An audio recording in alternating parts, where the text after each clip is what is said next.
What up, IDS Mob? It's your boy, HarryWilmington, back with another episode of the Introvert Dating Success Show, courtesy of introvertdatingsuccess.com. Now, today, we're going to talk about something that I feel men need to know about in a sense that they're misinterpreting this particular thing. And today's topic is going to be why deep conversations doesn't necessarily mean she likes you.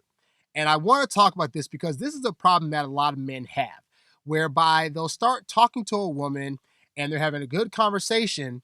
And as they're getting deep into the conversation, she's revealing things that really sound deep, they sound emotional, they sound personal.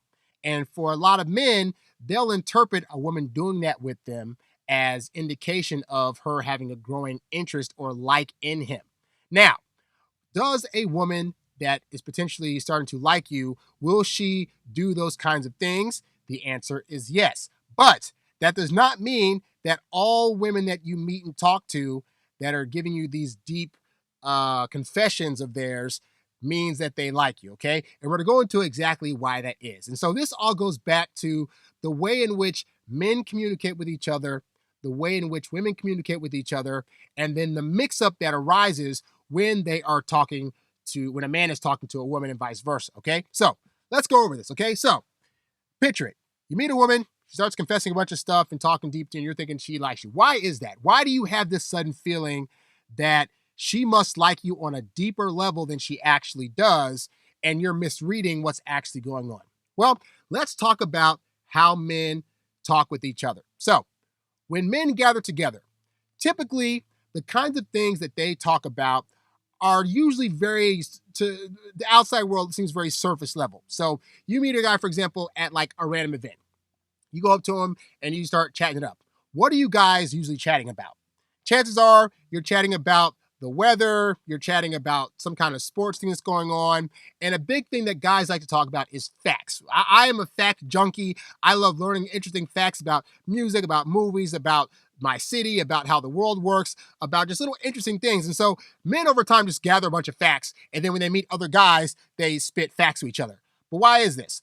My guess is that in the early caveman days, in order for men to be able to survive, they had to be able to relay information to other guys about stuff they learned when going for a task. So for example, let's say you're a grown man and you have a young boy. This young boy has to learn how to go out there and hunt and kill to be able to feed his future family. So you're out there learning how to do that, and then you're bringing these facts to this young boy so he can grow up to be able to do the same thing that you can now do, and then he's going to pass it down to his son, etc., etc. So the passing of facts is very, very important. But because of that, there's not a big need by men to conversate with other men about things like emotions, about feelings, about how they're dealing with certain things in the world. Like those things rarely come up in guy-to-guy conversations. It's not that they can't, and usually at the point that they do, it's either a big event has happened, like a death in the family, or something's really happened to him that it's like it's cataclysmic. I can't say the word. It's cataclysmic in nature. Okay, and so because of this, outside of like really big things happening, most of the time, guys aren't really talking emotional stuff to each other. It's just not happening on a consistent basis. And that's not necessarily a bad thing because honestly, most of the time, it's not that we have a lot of heightened emotional stuff going on. And admittedly, if you do have that kind of stuff going on, you should probably be seeing a therapist about that. But it's cool to also have a guy friend or a guy uncle or a relative of some kind you can go to talk about that kind of stuff, all right? So hopefully you have that in your life. But it's not a day-to-day thing or a thing that's going to just come out naturally, especially when you're meeting a new guy for the first time, all right? So that's male communication. Now let's go into women communication. Women bond with other women by talking about emotional, personal stuff, and of course, their feelings. And this is not like a thing that they wait to do. I'm talking like meeting number one, when a woman's meeting a new woman, they'll start talking about friends, start talking about family, start talking about how they feel about where they're at right now in terms of the actual location where they're meeting each other, as well as in their life. They'll talk about their insecurities with another woman about, oh, I'm not sure if I feel like this, or oh, the woman up there on stage was talking to singing, I just felt some kind of conviction and blah, blah, blah. And so from day one, most women, when they meet other women, are having these deep conversations, okay? And it's not just with one woman, because I know with guy relationships, you're not going to be opening up to every single guy that you know, or even every single guy that you have in your life, whether you've known them for a year, 5 years, 10 years, etc. But most women, on average, will usually be willing to open up certain levels of emotions and feelings about how they're dealing with stuff in the world to almost every woman that they meet, to almost every woman that they're thinking of befriending, to any woman that will listen to them, basically, okay? That's why they have like book clubs and circle groups where they just go and just talk about feelings and emotions about things, okay? They are very good at that, okay? But I say this to say, it is not an odd occurrence for women to be talking about their emotions and their feelings on a day-to-day basis with other women, all right? So they do this in their friendships as well as in their romantic relationships, okay? But here's where the misread comes for men. Because men, as men, we don't typically meet up on a regular basis and have these deep conversations. And the fact is we only leave those kind of conversations for people that we really, really know and have a close connection to. So what happens is this. You as a guy meet up with a woman. And you might go on like the first date or two and, the conversation's going pretty well. And then by like that second or third date, you start hearing her talk about these really deep things, okay? And these things are like, in your opinion, very sensitive in nature. They're really highly feelings based and emotional based. And it feels like a lot of stuff about her family history and about some of the things that she's gone through and how she felt insecure about this and that. And so because she's having this deep conversation with you, and it's not something that you would regularly do unless it was with somebody that you had a deep connection with. You see where I'm going with this? You're thinking that by way of her talking about this, she has a deep connection with you, okay? Now, obviously, if you're in a date scenario, it's more likely that this woman is building a like towards you. But what about your female friends? What about a woman you just met for the first time at a party or some random event and, you guys get to talking, and by like the second hour of the conversation, she's now diving deeply into personal problems at home with friends or family, or a situation she had with a friend of hers that really made her feel hurt and just desperate, or like, just emotional things that she's gone through in the past, whether it was like various disorders she had or medical conditions or, any kind of stuff like that. Well, in this scenario, you're thinking again, because she's having this deep convo with you, that it must mean she really likes you. And you're automatically thinking that this is the kind of stuff that she would never share with anybody else unless she was really feeling a close connection to them. And I'm here to tell you that is emphatically false, okay? And I learned this by accident, okay? There was a while back, like years ago, and when I'm in California, and I had a female cousin come to live with me for a little bit. And so there would be times during the night where like we would just start to have these deep conversations, and she had a pretty emotional childhood. So she would be bringing up childhood memories that she had that, felt really bad. And then she bring up some other incidents that happened. And then when we were in California, just like on her day to day, there'd be times where, she'd go through some kind of turmoil and she'd come home and talk to me about it. And I'm thinking, oh my God, this is such a personal thing. It's so deep.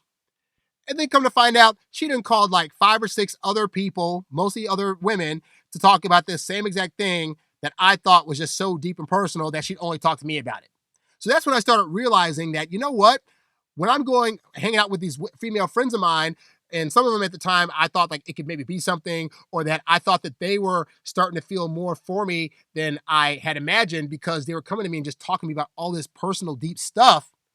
And then come to find out, no, it's not just me they're talking to about it. They have like 5 or 6 other girlfriends in line that they talk to about it. Probably like some kind of male relative that they've also talked to about it. And so this made me start to realize you have to go beyond just the deep conversation. But more importantly, you have to stop projecting out there this idea that because you wouldn't have a deep convo unless you like somebody, that women would do the same thing. Because I'm here to tell you, women bond through connection, both in their friendships and in their romantic relationships. So in order for her to get close to anybody in her life, she's going to start opening up about her emotions and feelings. And it's not always meaning that she necessarily wants to date you, okay? So this is why I tell you guys, your female friends, and here's the weird thing. I just read this this article in Psychology Today where it said, believe it or not, the majority of relationships actually start from, I think it's like 70 or 80%, something like that. Relationships start from men and women who are initially friends with each other, okay? But then how does that then transfer into a actual relationship? Well, I've actually done a couple of podcasts about that, so go back and look at those. But I will say that you starting to have more and more deep conversations with a female friend of yours, that is not necessarily the way that you go about being able to get this woman to be wanting a relationship with you, okay? So don't think that just because she's coming to you with more problems and talking about more deep stuff, that means that she wants you. Hey, I was that guy in college who had a bunch of female friends who would always come to me with their problems and wanted to deal with the situation and, troubles they were going through in class and in school with other guys they were dating. And I thought the whole time, oh, wow, they're opening up to me. This must mean that they really want me. And I never dated any of those people. Okay. So don't think that these deep conversations you're having mean that you're getting closer. Now, with that said, as a guy, you do not need to be having these deep conversations early on with women because they might get the impression that you like them at a higher level in that moment in time than they're ready for, okay? This is why, as a guy, it's actually better to ask her questions, get her to open up, and then have her be the one that has to kind of fish or push a little bit to get you to open up. You offering it freely does not actually help you. Usually, more often than not, it's going to make the woman feel like it's too much too soon, and that if she's not ready for that deep level yet, then you're going to actually be the one that's going to push her away, okay? So, don't think about the deep conversations being the things that's going to grab you to her, okay?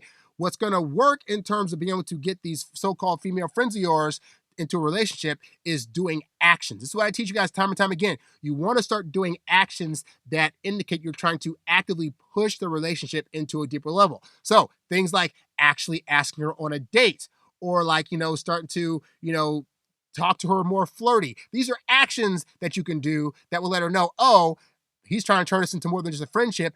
Am I possibly open to this? Let me find out, okay? But you thinking, hey, I'm going to get in there and get her and convince her to want me as the boyfriend by having deeper convos and exposing more of my stuff, dude, those convos, women have those every day. So while you're thinking your deep convos with her are going to be seen as something special, she's going to see it as like, oh, he's having a deep conversation with me, just like I have with my girlfriends and just like my girlfriends have with me. So maybe he's more like a girlfriend. If you're not doing actions to move this thing forward, then you're shooting yourself in the foot, okay? Focus on actions and stop thinking that these deep combos you're having means that you guys are bonding any closer. Yes, you're connecting on one level in terms of deepening how much she knows about you, but that could also just be a thing that she does in a friendship way to try to get closer to you as a friend.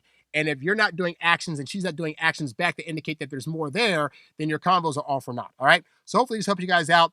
For more of these shows, check out wherever podcasts can be found, Apple, Spotify, whatever. You can also go to my webpage, introvertdatingsuccess.com. Check out my various podcasts, eBooks, audiobooks, all designed to help you date as an introvert while still getting your precious alone time, all right? If you want to support the show, subscribe to my YouTube channel at youtube.com/HarryWilmington, or you can leave a Cash App at $HarryWilmington. That's all I got for today, guys. I'm Harry Wilmington, and I will catch you guys on the next show. Thanks for watching, and I'll catch you later. Peace.